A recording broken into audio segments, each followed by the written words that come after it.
All right, this is our GMC Sierra tweet of the night from the Pittsburgh Penguins. You got 1992 would be proud here. It is your retro Penguin jerseys. You're going to see these on display a few times starting in November.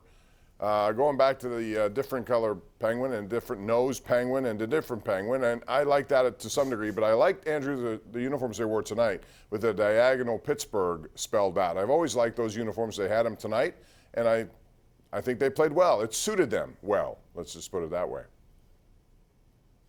How many jerseys do they have now? How many different jersey combinations? Well, I can't wait for the one at the Winter Classic. I wonder if there's going to be a new one for that when they go to Fenway Park. Maybe there will be.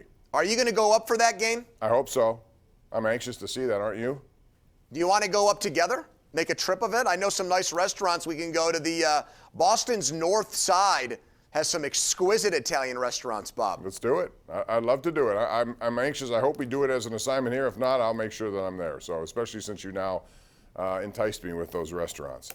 Andrew, let's get to the phone lines. Before we get into the Steeler talk, I know some of these people want to talk about the Steelers, so let's start with John and Collier. John, you're first up tonight. Go ahead. Hi, John. Good afternoon, or good evening, guys. This is a first-time caller. Appreciate it. I'm going to talk about the defense of the Steelers.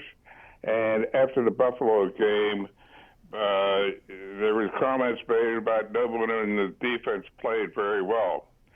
Well, I'd like to pick a bone with you guys and say that Cam Hayward goes out all out on every play. He doesn't take a play off. That's why the fourth quarter, towards the end of the fourth quarter, he's on the ground, not because he's hurt, but because he spent. This is part of the problem is the offense. It spends 3 and out 80% of the time, I'm guessing. Well, the other part of the problem is that the defense is missing some of their guys, such as Devin Bush. He sort of redefined the inside linebacker position into a chase linebacker. Well, I thought he had it one of his better games, and quite frankly, when you look at this week, everyone's going to play, it looks like. The guys who were out last week, whether it's Witherspoon, Fitzpatrick, Cam Sutton, all were full practice participants today, and so was Kenny Pickett for the third day in a row, which is interesting because he's coming off a concussion. And boy, I thought if you had asked me last week, Andrew, would he play this week? I would say absolutely not, given the intense protocol upgrade that the NFL put together. And yet here he is, 3 straight days of practice. I'm really surprised by that. Well, it shows you that the Steelers team doctors think that he is healed up and he should not be at any further risk by going in and playing in this game. That's their evaluation. Let me point out, like many others have said, that this area, the doctors, the head experts here, the brain injury experts in Pittsburgh are second to none. We've had so many great athletes in other sports that have come here because it is an area of expertise for the doctors who work in Pittsburgh. However, he has to be approved on Saturday morning by somebody, Bob, who's a doctor that works for the NFL.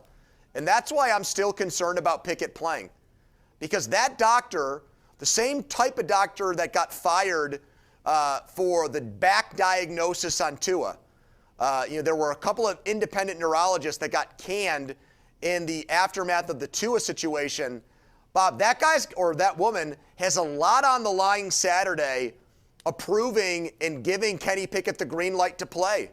And so even though he might be symptom-free right now, I still think it's probably 50-50 that doctor says let him play Sunday night. Just because you've seen the numbers, it's highly unusual for a player to get a concussion on Sunday and come back and play 7 days later. It's barely happened. And with all the focus on this game, with it being in Miami, with Tua coming back, I don't know, Bob. I think that person's under a lot of pressure to let Kenny Pickett play. Especially the NFL. It's an optic central kind of thing right now. They are really concerned about how this is perceived.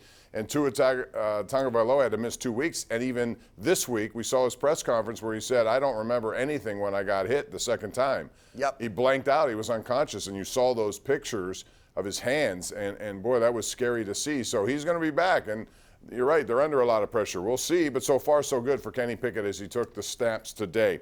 The other thing that they got to do better, I think, is find the middle of the field. They have Pat Freiermuth also coming back. He sat out last week. It looked to me like, he practiced last week that he could have played. I don't know if the same thing happened to him before the game, but he did not play. Now he will play this week, it appears. They got to target him more, Andrew. I think he's one of those guys. You know, Claypool had 7 targets, 7 catches. He took the brunt of it last week. They need to go to him more in the middle of the field and open things up for other guys. Yeah, I'm a big fan of Freiermuth. I think he is a Heath Miller in training. I don't think he blocks as well as Heath. He's probably a little bit better. I think if he hits his ceiling as a pass catcher and a weapon in that regard, I'm a huge fan. He's dependable when the ball's thrown his way, other than the high throw against the Jets that ended up in an interception. He almost always catches the ball. So I'm a big fan of his, and I agree with you. I think you have the middle of the field, and you start worrying about him. Safeties start having to worry about that middle, and that opens things up on the outside. Some of these wide receivers got to run more inside routes, though, Bob. You ever see them run a post pattern for big yards? Maybe they're getting run, but they're not actually executing those plays at all. It's very strange.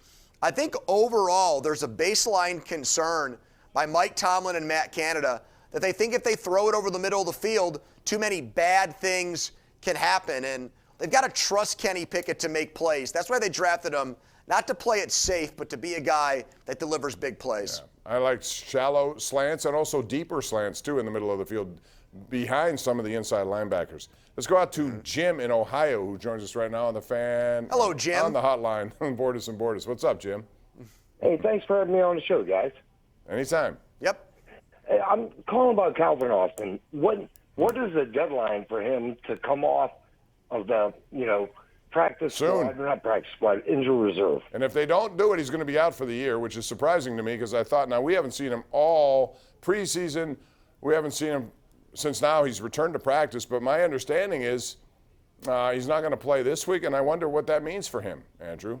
Yeah, our reporters at the Fan tell us that he's not going to get activated. For that the it's going whole to be year? a lost season. That it's not going to happen. Well, So I'm very, that to me, you wonder with a guy that small, Bob, that was the worry when they drafted him. Some scouts looked at him and said, holy smokes, this little guy from Memphis has Tyreek Hill potential.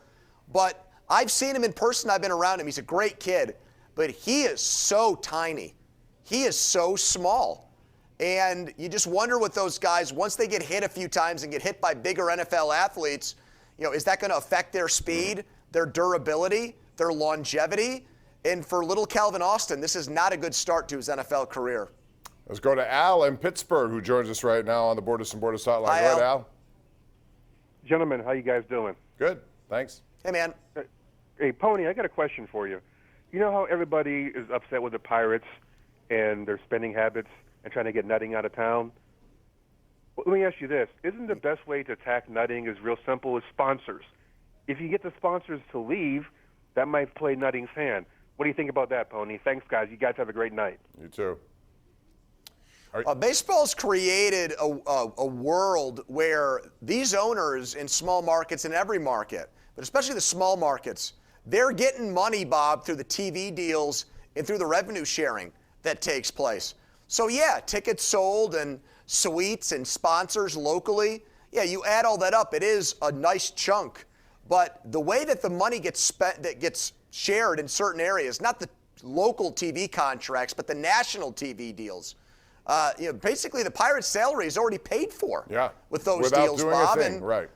It's unbelievable Right. that way. So, You can tell sponsors to do whatever they want to do. They still go out and entertain people. It's not going to change that way. The onus is on them. They have guys in the system who they are counting on, but they also need to supplement it with other guys. We got to take a break, Andrew. We'll do it. Come back with more right here. It is the Ireland Contracting Nightly Sports Call. Don't go away. We'll be right back.